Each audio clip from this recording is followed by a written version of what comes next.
When you punish screen-related behavior, you're creating what psychologists call forbidden fruit syndrome. The punishment adds emotional intensity and scarcity to screens, making them even more desirable. Your child doesn't think I should use screens less because they cause problems. They think screens are so valuable that adults have to control my access through force. Punishment also damages the trust and connection your child needs to recover. Screen addiction recovery requires your calm, supportive presence through withdrawal symptoms. When you add punishment to withdrawal, you're removing the emotional safety they need while their brain is already in crisis. This makes the addiction stronger because they turn to screens for comfort from the punishment itself.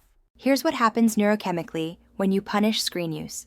Your child experiences stress hormone flooding from both the punishment and the screen withdrawal. Their brain associates you with stress rather than safety, making them even more dependent on screens for emotional regulation since they can't get it from you. The punishment cycle also teaches your child to hide their screen use rather than reduce it. They become sneaky, deceptive, and manipulative to avoid consequences, which are actually advanced addiction behaviors. You're inadvertently training them in the exact behaviors that make addiction harder to break. Here's your actionable insight. Replace punishment with what I call consequence-free boundaries. State your screen limits clearly, then remove all punishment when limits are violated. Instead, maintain the boundary calmly while providing emotional support through their reaction. Say something like, "Screen time is done. I know you're upset. I'm staying here with you." No lectures, no consequences, no anger. Just firm boundaries with compassionate presence. This approach works because it addresses the neurochemical reality. Your child's meltdown about screen limits is withdrawal, not manipulation. They need co-regulation from your calm nervous system, not additional stress from punishment. When you stay present and supportive through withdrawal, you're helping their brain heal, rather than adding trauma. The alternative to punishment is systematic screen elimination with emotional support. Remove screens completely for a recovery period while providing your calm, loving presence through every withdrawal symptom.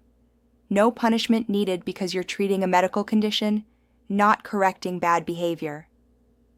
Most parents resist this approach because it feels like letting them get away with addiction. But you're not permitting screen addiction.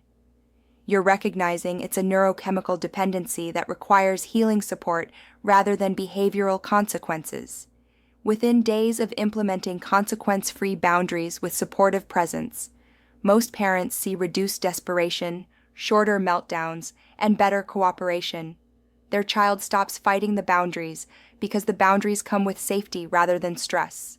The key mindset shift is understanding that your child's screen-obsessed behavior isn't defiance requiring punishment. It's addiction requiring treatment. When you stop punishing and start supporting, recovery becomes possible. Comment below and let me know what you are currently struggling with relating to your kid's obsession with screens. Click the link or check my bio to discover an ebook that can give you all the skills that you need to stop your child's screen addiction.